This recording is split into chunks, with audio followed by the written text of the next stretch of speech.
Hello and welcome to Fresh Ears. On this podcast, we dive into the world of podcasting through the lens of brands and businesses. I'm Neil Cowling, the founder of Fresh Air, the UK's finest leading podcast company for brands. And I'm Michaela Hallam, the Director of Content. And in each episode of this series, we chat with someone we know will bring some knowledge or expertise to the world of brands and podcasts. And today is no different. We are actually recording this episode in Fresh Air's Swindon HQ, very swanky. And we will be in conversation with Raquel Bubar, who is the Managing Director at T-Brand Studio. They are the content studio of New York Times Advertising. They've recently launched This Is Not a Beauty Podcast, produced by us at Fresh Air for L'Oreal Group. And it's not actually a beauty podcast in the sense that you might predict from the title. And that's the beauty of it, actually. It's a really powerful and ambitious global dialogue about the role that beauty plays in every part of the human experience, from art to politics to tech and sport and beyond. And it's a brilliant case study into how luxury brands are entering the podcast space. As usual, we will bring you up to date with what's happening in the world of podcasting and audio. And we will have the podcast recommendation, our pick of the best podcasts out there that you really should give a listen to. But before all that, let's get into our chat with Raquel Bubar. Okay, we are now sat with Raquel Bubar, who's the Managing Director at T-Brand Studio, the content studio of New York Times Advertising, and with whom we have worked on a number of bespoke audio projects over the last 18 months or so. They're all completely different, but we'll get into that later. Raquel, that's quite a long job title. Can you explain for us what that actually means on a day-to-day basis? What do you actually do? Yeah, great. Well, first of all, thank you so much for having me. Pleasure. So I oversee T-Brand Studio, the international team, which is based in London, Paris, and Singapore. It's a whole team of creators, innovators, storytellers, and we're here to help brands tell their stories to a New York Times audience. And the advertisers that we work with are all based outside of the United States, many of which are interested in the global audience that the New York Times now has, which is in a very impressive scale. I'll just tell you very quickly, we just hit 2 million paying subscribers from outside of the United States. Amazing. It's amazing. And it's over 10 million paying subscribers to the whole New York Times. So that's a pretty significant scale that advertisers are interested in. I was going to say, and an audience that advertisers will be really keen to get a bite of. New York Times is an incredibly prestigious organisation, prestigious brand. So what sort of brands do you work with who want to capitalise on that? It's such a fantastic mix of brands outside the US. It's everything from luxury advertisers to finance and corporate technology brands, really anyone who wants a curious reader that is reading the New York Times. And our content is so vast. It's so diverse. We cover, of course, news and global events, but far more than that. It's culture, it's health, it's parenting, something I'm reading and very interested in. It's education. And then outside of those kind of core news topics, we also are focused on cooking and games. Do either of you play Wordle? Yes. Of course. Oh, yeah. I was one of those people that used to actually post the score. Great. Yes. What's your first? Do you have a first word that you use when Train. Media, I use. Oh, yeah. I love that. I love that. Okay. So, yeah, I mean, also the scale of Wordle in the UK is incredible. So these are the kinds of opportunities that advertisers are interested in. And so because you've got such an enormous portfolio and different ways to reach that enormous audience, are there kind of parts of it that the brands will want to go to immediately? Like, we want that. What's the most popular part of the portfolio? I would say that we have a really great strategy team that sits within T-Brand Studio that is kind of thinking about how best the brand should show up in our content based on whatever story that they want to tell.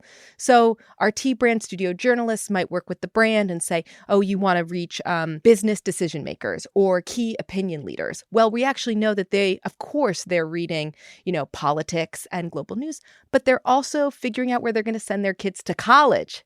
So let's figure out content that's going to reach those real people who are leading those businesses in a new way. And that's kind of how we're thinking about it today. And so now podcast is a huge part of that New York Times portfolio, a real trailblazer in terms of just great original content, brilliant current affairs discussion.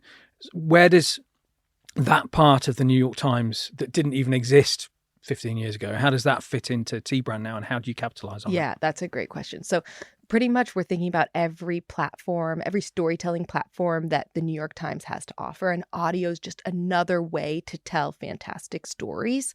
Our newsroom is thinking about this. They, of course, have hit shows like The Daily, which is a 20 to 30 minute episode every day that touches on kind of the biggest stories that are happening in news in the world. And they also have amazing shows like Modern Love, which are focused on a real human experience with love in friendship, in families, in relationships. And so you can kind of see the range that the newsroom is creating. So on the advertising side, brands are interested in kind of this knowledge that we have when it comes to audio storytelling as well. And I think they're seeing the power of audio as an intimate connection, a place that people can have long sustained engagement time. And that is what the New York Times is all about. It's having kind of vast reach and scale with deep engagement with our audiences. You've already segued brilliantly into the next question that we wanted to ask you, which is around luxury brands in particular. So you mentioned Modern Love. One of the brands that we've worked with you recently is Cartier.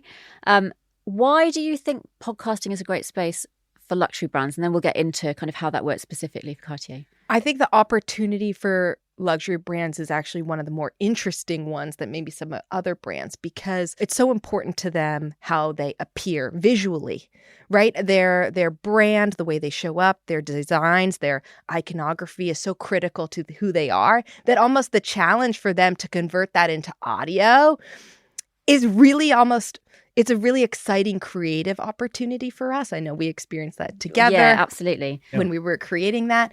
So it comes back to what does the brand stand for? And it's another way to communicate that to audiences. And for Cartier, they wanted to talk about their 100th anniversary of the Trinity ring.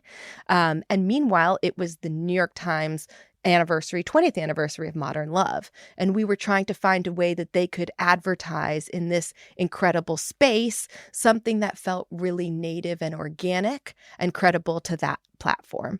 And so the stories we told, love stories, stories about relationships, friendships, and self-love. That was the other really interesting one. It was exploring all different types of love, wasn't it? And I think the thing that interested me is that people think about podcasting and they think, okay, it's two people sat in a room having an hour-long conversation.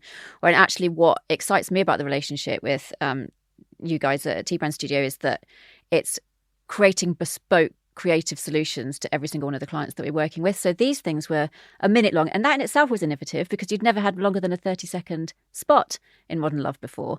So you're continually kind of pushing the boundaries there. Yeah, I think absolutely. And the execution at the end of the day it's important, but it is the story that we're trying to tell that is paramount. And I think we always think about the storytelling first. So in this instance, it was how do we create conversations between people? We are nothing but storytellers of authentic stories, and audio was a great way to do that for Cartier. So we should take a step back actually and talk about what the content actually was. We talked about Modern Love being this incredible podcast that kind of transports people through stories, authentic storytelling of love of all different kinds. So we were creating minute-long spots that were love stories told in the first person by that person who brought you the love story in the first place. And again, covering all aspects of love. I have to admit, I cried in the studio recording some of these things. The way that people were willing to give of themselves to tell stories that were important to them was really kind of compelling. Mm-hmm. And it was also really fantastic the way we were able to get accurate stories and authentic stories and intimate stories that maybe they wouldn't necessarily have shared with a journalist in the advertising department or someone else in the studio, because they're really personal. So you really have to break down those walls, those barriers first in order to get that. And also just be really aware of the fact that they're giving something personal. Yeah. It felt the whole process was almost a bit of a safeguarding one throughout it. It was to make sure that these people came away having felt that it was a positive experience giving something so personal in the studio. Mm-hmm. Mm-hmm. And they did. People were asking for copies. They did. To share with friends and family. Fantastic. So I would add to that, this audio component was part of a much larger campaign with Cartier. And we were able to reprint some of these stories that people were sharing, the similar ones that we were able to record that ran in our New York Times audio, we were able to print those in the pages of the New York Times and our magazine, and people could hold them and touch them, and they could see the locations of where these people were from. They were from countries all over the world, and it shows the global reach and scale and the audience that we together were able to attract with this kind of creativity. And where do you think, because you obviously spend a lot of time doing written content, where do you think audio fits? What's special about audio that's different from what you would put in a written piece? For us, it's part of the mix. It's really important part of the mix. Our audiences that are coming to the New York Times are not just coming to one destination. Very often they're engaging with us in lots of different places. And that's why we're thinking about audio as a really important part of that communication process for brands. If an advertiser is talking about the environment or putting health at the center of climate change, one of the organizations that we worked with recently is Welcome, one of the largest charitable foundations in the UK. And they're really interested in speaking to policymakers and business leaders about health and reshifting that conversation. In order to do that, they need to reach policy leaders wherever they are on the New York Times. Sometimes they're listening to the Daily. Sometimes they're reading a business section in the New York Times.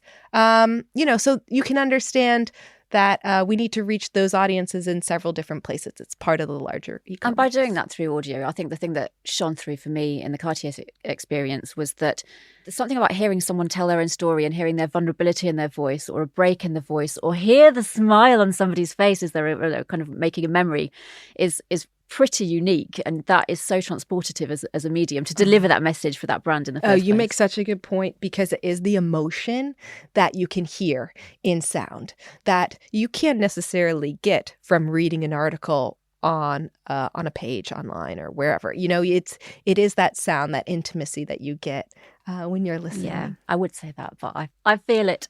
Okay, so let's talk about the most recent project we've done with you, which is for L'Oreal Group. It's called This Is Not a Beauty Podcast.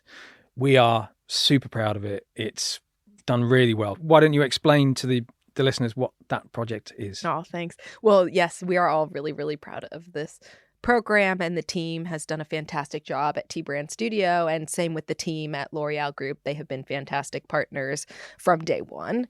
The premise for this podcast is based off of a study that was pretty much 20 years in the making. L'Oreal Group has a fantastic leader, Blanca Judy, who is focused on, who actually by training is an anthropologist, and she's very interested in how beauty is impacting the world around us. It has influenced so many different parts of our world, from politics to economics to business to sports, yes, to sports, to all of these different areas that we don't necessarily think of, because many people think that beauty is a superficial topic. So that was the premise of this, and some of the work that we have been doing with New York Times Advertising and L'Oreal Group is to really tell the truth about beauty. And part of that is through media and advertising on the New York Times. It was a sponsorship of a new body of journalism called Face Value, which the newsroom has been creating. Fantastic stuff.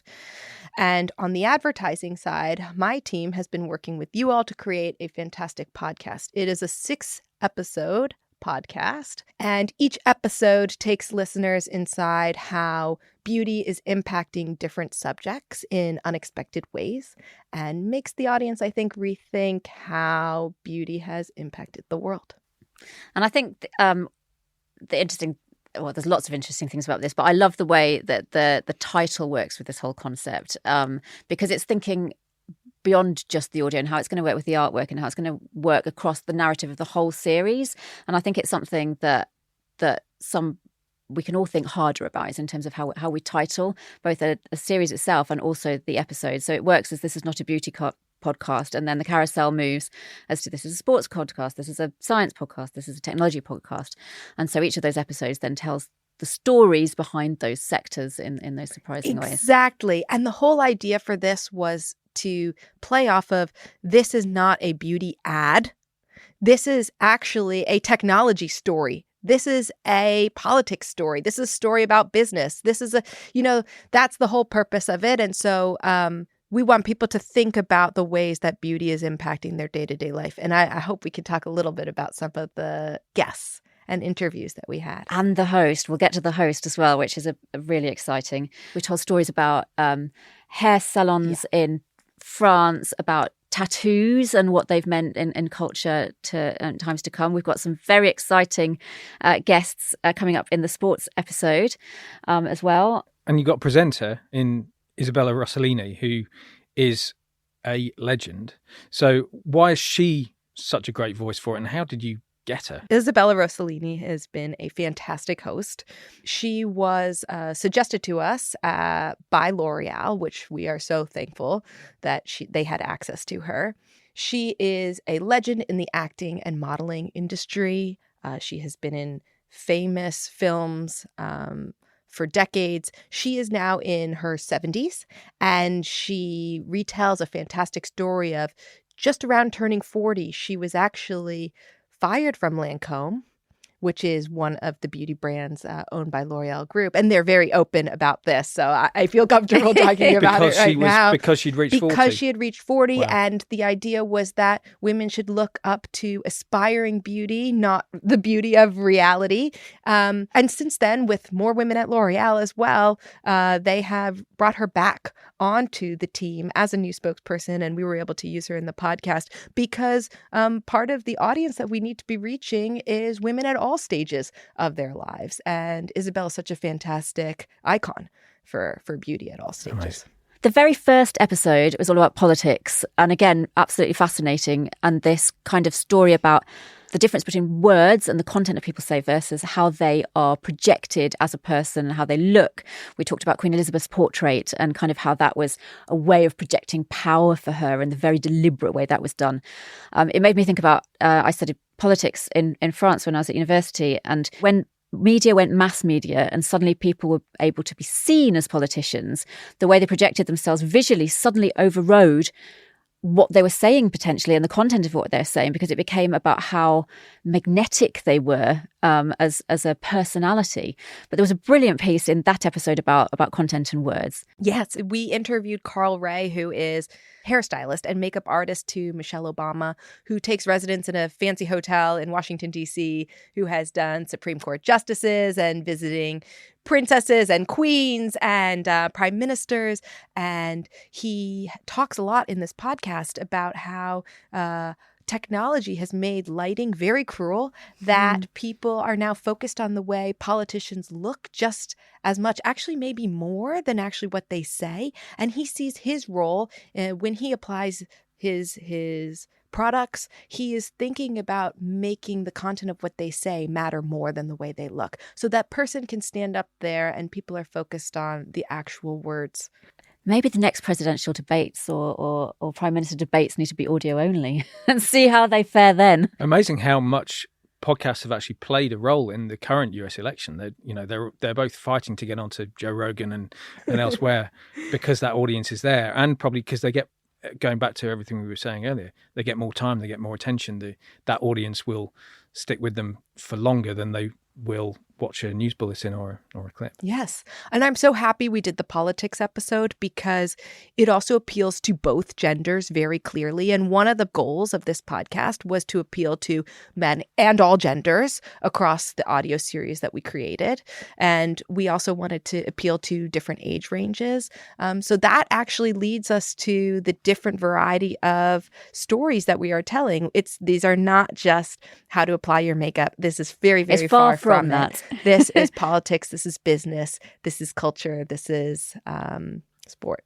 We've had this conversation before about if you're going to actually reach the audience that you're trying to reach, you can't do it through, grey washing, for instance, in this sort of thing. You have to put people in front of the microphone that represent the audience you're trying to reach. That's right. In so many different ways. And we have a creative commitment at T Brand Studio to have the people that we work with, as well as the people within our content, represent multiple different backgrounds, diverse backgrounds. That's part of our storytelling commitment at T Brand Studio. So that's something we were really proud of. And I think Isabella fits right in there. And the other thing that she does so well is again, something that we talk about lots in Your Ideal Presenter, is she doesn't just turn up and read the script. She has come in and she has given of herself in the storytelling, and she's told off on segues into stories about her own personal life that tie into the stories that we're telling. So it feels like she's proud of and is owning this podcast. Isn't that beautiful? It's really, really special. Yeah. It's also something else that audio allows you to do, I think, which is you are taking the camera away. You're taking some of the superficiality that comes with video, and sort of just exposing the story. That's all you've got, isn't it? Words and voice, and it allows someone like Isabella to just really tell stories without one thinking about how it looks and all the other sort of faff that comes. Such a great point. Yeah, absolutely. So, what's the key to a brilliant piece of storytelling for you? Across, you're a master storyteller. You're leading a team of storytellers in one of the greatest storytelling brands in the world. What's the key to a great story? Well, for us, the vast majority of our writers on T Brand Studio come from journalism backgrounds. Not journalism at the New York Times, but newsrooms all over the world. And I think it's that rigorous dedication to journalistic integrity and fact-checking in the work that we put out. That's what makes this storytelling so credible and so interesting. It is not a team of just marketers or advertisers. It is a team with journalism at its heart. And that is what advertisers are really interested in. So that, I think, becomes very powerful in the realm of audio when you are focused on the words and you're not thinking about the fluff, around it, the styling. It is the story that matters. And why do you think that's so attractive to brands and businesses in particular? I think that it has something to do with the amount of deep engagement that brands can get from audio. So when they engage with an advertising unit, you are lucky if you get a second or two of somebody's time. And in the industry, that's a pretty good amount of time. Think about it when you're on your mobile phone, a second or two. Doom scrolling is a perfect example. And then when you think about audio and you are getting 20 minutes of someone's time, that is a really long, sustained amount of time with a brand. Now, the L'Oreal podcast does not talk about products. It does not talk about services. And I think that that's really important. Important and brave in the right way. And brave and really brave because they have an important topic to be discussed. So we're lucky to be partners with them on this project. Do you think that that's getting harder? That core journalism skill is getting rarer, harder to find and more valuable because anyone on YouTube can call themselves a journalist these days, can't they? And there's a lot of journalism, or what passes for journalism, which is really just people mouthing off, or creating their own stuff at home.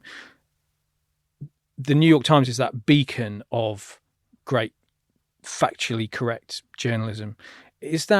Does that make what you do more valuable in the marketplace now, do you think? I think so. And I think they know that the ad department, which is where we sit, is really focused on living up to some of those same standards that the newsroom is doing. And so it feels like a seamless experience, whether the reader is reading content from the newsroom or content from the advertising side. I think that's what brands like. They find that really attractive. The brand safety, really. The brand safety, the trust that the environment has. When it comes to the products that we create, these are premium products. These are products that are not distracting to the users. Our subscribers are paramount. We would never do anything to disrupt New York Times readers' experience with the actual journalism. That is the most important thing. And I think that's also very attractive to advertisers.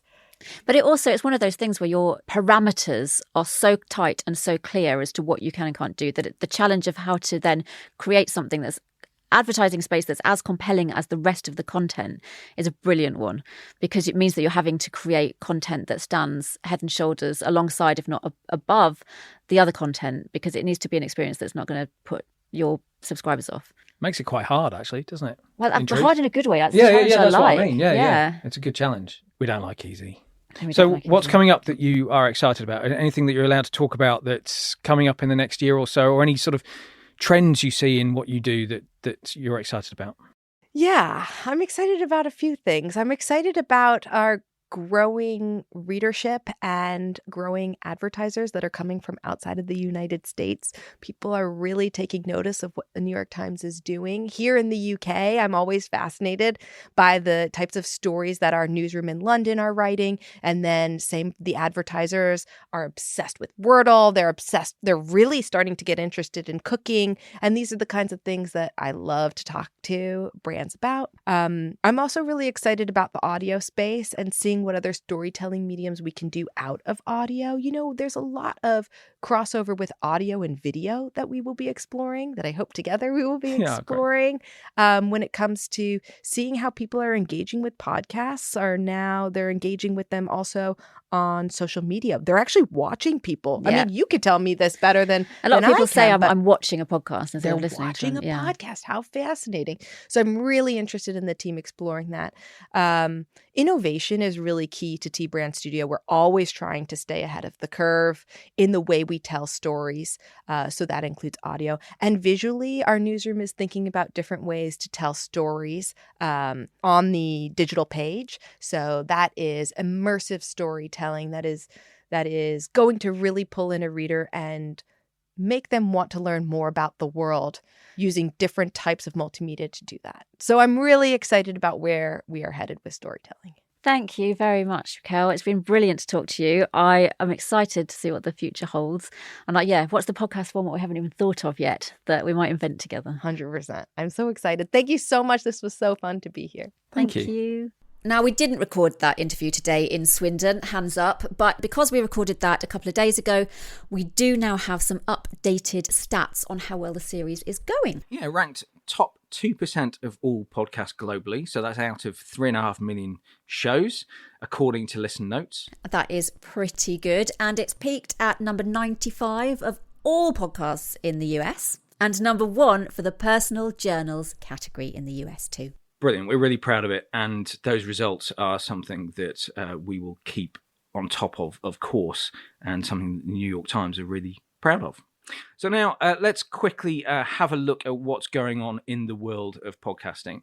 And the thing that I loved the most in the last week, partly because it's really colourful and has lots of nice graphs, and we all like a graph. Or Richard does. Oh, Rich, yeah. I mean, he goes to bed with a graph. Because that's the kind of guy he is. So the podcast Pulse Report was brought out by Acast. Obviously, we're big friends with Acast, and this was created in partnership with Dentsu, Edison, and Podscribe, studying the behaviour of podcast listeners. Now, we go on all the time about the instinctive nature of our relationship with podcast audiences. We think we understand why they're different, why podcasts are special, but it's always nice to have it proven by a piece of research. And this was particularly looking at the funnel of how podcasting pulls people into conversations with brands and hopefully gets them to interact. Have you got some stats for us? Oh, I'm so glad you asked. 69% of people say that they have been introduced to a new brand via a podcast. And 57% have said that they have visited the brand's website as a result. So that's 2 stages of that funnel for you. Just picking people out of a podcast and telling them about something new. And taking them to your universe as well. That's really interesting. But a lot of people want to know, okay, they got to the website. What was the conversion rate? 41%, as you asked again, have purchased a product as a result of listening to a podcast. That's pretty impressive, I think. And we do sing the praises of podcasting, but 41% purchasing as a result of listening to a podcast is pretty good. Yeah, I think, it's obviously a self-selecting audience to an extent. These are podcast listeners and people who identify themselves as podcast listeners. But to trust the medium really well, and we know that 57% people say that they trust podcasting as opposed to 40% for radio, 23% for TV. So it's a really well-loved medium that you want to believe and that you do trust. And therefore, you're more likely to go to that brand's website and you're more likely to purchase as a result. The last thing is that 77% of people have watched a video version of a podcast. And I know that you and I are massive audio snobs and we don't always love the idea of YouTube, but people want to see the videos, don't they? I think it comes back to, we're having this conversation with the client today, it's that people want their content available on the platforms that are native to them. And so it's about making sure that you're in the places that people are. And the final insight from many in that podcast pulse report from Acast is all to do with how people select at least some of their podcasts to reflect their niche interest. It's not all, the rest is ... People really do understand that podcasts can bring them something that is really personal to them. Moving on to niche, probably not so niche. I think everybody in the office knows that I'm a Vinted addict. At least 99% of my wardrobe is purchased on the site. In fact, the shoes, jeans and shirt that I'm wearing right now as I record this are all from Vinted. Hashtag this is not an ad. It could be. I said just a few months ago that I want to pitch a podcast to Vinted. I'm already sold on sustainable fashion. I like to buy lots of clothes and I want to do it in a way that is ethical. And then I opened up my Vinted app in my usual kind of pre-bed window shopping habit and saw they'd only gone and done it in partnership with Vogue. Got there first, as an aside. Huge well done to our friends at Chalk and Blade. Presenter Emily Chan, who is British Vogue's senior sustainability and features editor, talks to guests about the most precious, meaningful and hardworking items in their wardrobes. And I think at the heart of this is the story of sustainable fashion. How can we be smarter about our shopping habits? What makes an ultimate investment piece? You might not always be able to afford designer, but if you buy it pre-loved, then maybe you can. It's an interesting brand, isn't it, to have podcast conversations with, because it's not just a brand. It has ethics behind it. It has stories behind it. Every piece that you're buying has a story behind it. And every piece that I'm buying, I probably wouldn't be able to afford if I was buying it new. But I think the really clever bit about this was that I found out about the podcast on the Vinted app, and I was served the fact that I could buy a specially curated wardrobe by one of the Vogue editors, kind of almost endorsing the pieces, the designer investment pieces that I could potentially purchase via the site, and kind of that clever piece about closing that customer journey, as we were just talking about in that last bit of research. It's about, okay, you listen to the podcast, but then what next? And how do you get the person to the website, and how do you get the person to then convert into a customer at the end of that? It's something we've talked about before, isn't it? And again, I don't want to say we were there first, but we did a podcast a few years ago with Vestiaire Collective, who are in the same sort of market as Vinted, secondhand pre-loved clothing. And we spent a lot of time thinking then about how you track and motivate people to go from a podcast to buying a product. Yeah, and I think it was a few years ago, and we didn't have the kind of tracking capabilities that we do now. But again, it was that idea that the guests would donate a pre-loved item from their own wardrobes that then you could go and buy on the Vestiaire Collective website. So, for example, Alexa Chung donated one of her really iconic Barber jackets.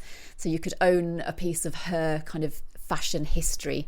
And then the proceeds of that went to charity. So we're into this space. We love playing with the idea of almost a sort of direct response podcast. We'd love to explore more about how brands and podcasts and actual purchases can tie together and be tracked as an ROI. Absolutely. And yeah, I've got lots and lots of ideas, so please do get in touch. Hashtag this is an ad. For us. Lovely. All right, so now it's time for our podcast recommend. This week it comes from Fresh Air's sound engineer, brackets, head of pressing record, Basil Oxtoby. My recommendation this week is a podcast called Ecosystem, which is by The Circle. Now, The Circle is known for curating music events in unexpected and epic locations. I would recommend going to watch any of their videos on YouTube. And the podcast goes and explores those places before the event takes place. So presenter and producer Frank McQueenie will go and learn more about the space in which this event is happening and learn more about the town and the townspeople. So he kind of gets under the skin of the city. The episode that I am recommending is the Luxor episode, which is obviously in Egypt. And I would really recommend you go and watch the video after listening to an amazingly presented and incredibly well sound designed podcast. And yeah, it really makes you feel like you're there. So if you fancy traveling to Egypt without leaving your sofa, this is the podcast for you. And that's a wrap for this episode. We really hope you've enjoyed it. Can you tell that it's from Swindon? I don't know. Maybe we should have played some sound effects into there. The magic roundabout might Sound come effects into of there. Swindon. The Love sound that. effects of Swindon. I hope you've taken some good takeaways from it. And if you're interested in finding out how to get started with your own potentially luxury brand podcast, check out our site, freshair.audio, and please get in touch. And if you're not signed up yet to the best podcast-related newsletter in the world, there was a Jethro Tull joke in it last week, for goodness sake. You can do so on our site or on LinkedIn. That's it from us. Thanks very much for listening.